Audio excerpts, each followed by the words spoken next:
Assalamu alaikum everyone. Okay, so we are here to listen to Mr. Omar Bashir Wani on the topic of image of politics in today's youth.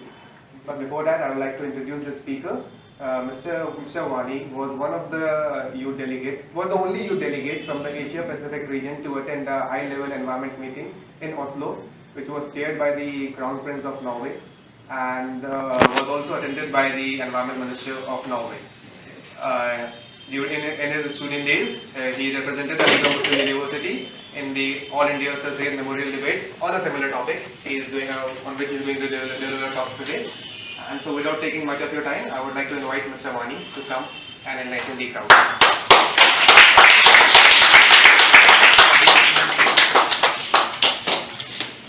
Thank you, Salman, for the brief and teaching introduction.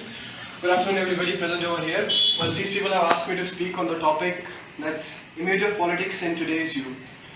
Well, we as youths, what we have been taught, I remember from my school days, we were taught by teachers that politics is a dirty game by dirty people for dirty people. But how do we see politics as in it? We youth, we see that politicians are always corrupted, they don't do any good for the country, we elect them, they represent sometimes at us, in times of help, they don't talk to us. I remember my member of parliament, when I was in trouble, I called him up and he didn't even receive my call, so I had to call some other member of parliament. But believe me, parliament is a reflection of we all people. The population of India, it is the reflection in the parliament. So, whenever it is the voting dates or whenever it is the time for elections or polls, we as students or the newly married couples or the freshers, they consider it as a day of holiday and they just book their resorts in somewhere in Goa, Bombay, Kerala, and they just go on a holiday. And they feel like their vote is not going to make much difference, If I vote, what will matter from one vote, Small things, when multiplied by a huge number of people, can make great differences. Believe me, and what we as youths have a prescription or what we have in our mind is to be a successful politician or to win in politics, we need to have some, political influence. We need to be from some family of politicians. It's like I was told, just few minutes back, either we need to be Rahul Gandhi or we need to be Akhilesh Yadav to join politics, or you need to be people like Owaisi, or you need to be someone like who has done something in Gujarat to highlight yourself in politics. But things are not as such. We have people like Arun Jaitley, see him, he started his career from the Students' Union of Delhi University and now he is the leader of opposition in the Rajya Sabha. You have people like Shashi Tharoor. Has anyone heard of him, Shashi Tharoor? Yes. Alright, does anyone know about his background, what he was?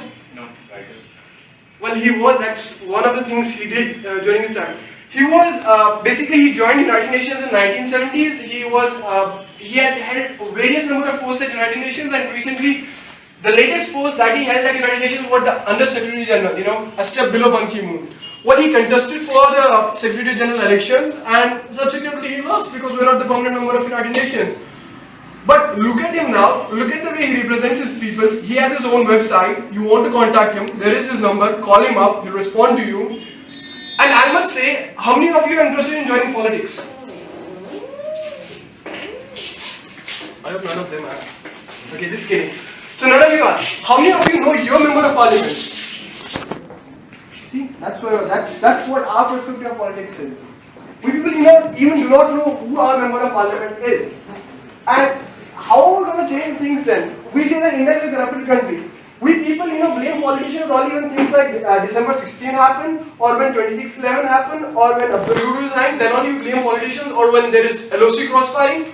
Why don't you, your politicians, your representatives, they are responsible and answerable to you. Every action they do, you can question them for that. Do you know each year, a member of parliament is given 5 crore by the government of India to spend on his constituency? Have you ever asked your member of parliament where he has spent it? You don't even know where he spends it. And there are different ways you can, create a change or you can just be a part of the problem. They say, if you're not a part of a solution, you're obviously a part of problem. It's easy to criticize others, but it's difficult changing ourselves. You people really want to change yourself, get up, contest, be a change maker and be a lawmaker. And that's all I would like to say, and I would like to wind up by saying, no one will manufacture a lock without a key. Similarly, God does not give problems without solutions. That's it.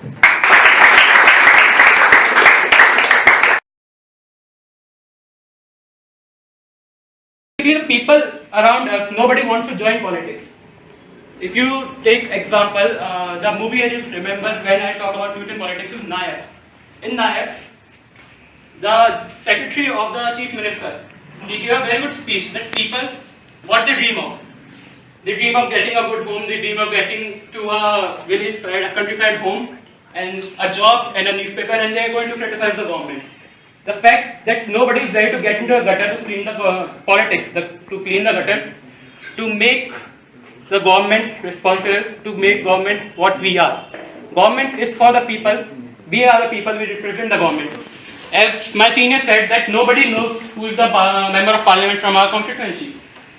The point is, unless you don't incorporate in politics, youth need to be incorporated in politics. Unless you don't incorporate politics, you have no right to blame a particular politician that he is not correct.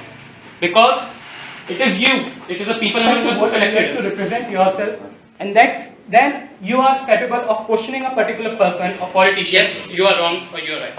The topic is what is the image of politics among youth in our country? Well, I think that in politics, in current scenario of politics, the people who are considered young, like Rahul Gandhi and Akhilesh Yadav, considered young, well, they are at their positions because of the hierarchy in politics. Okay, suppose tomorrow I am going as a candidate, I am running an elections. Then, if I join a party, then I'll take almost 30 to 40 years to attain a position which I can lead the country. Suppose I am an independent candidate, then I don't think that I can win the elections. Well, I think that in India, youth does not care about politics, because if you go into a school, you get to a classroom, you ask 50 students that what do you want to be when you grow up? Okay, not a single one will say I want to be a politician. Talk on the image of politics among youth. Now, every one of you here will come under the category of youth. And if I say that if I ask the opinion of a person about politics, a young person like yourself, most of you will start criticizing politics. You will go into corruption, bhai-bhati jawad, red tape, and many other problems, right? But that is just one face of the coin that you know about.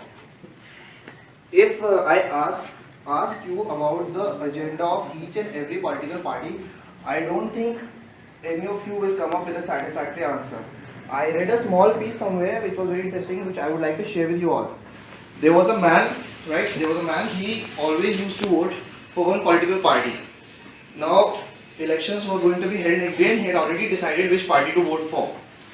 Now the next day when he woke up, somehow, he forgot his caste, his religion, his profession. And when he went to cast his vote, he was confused which party to vote for.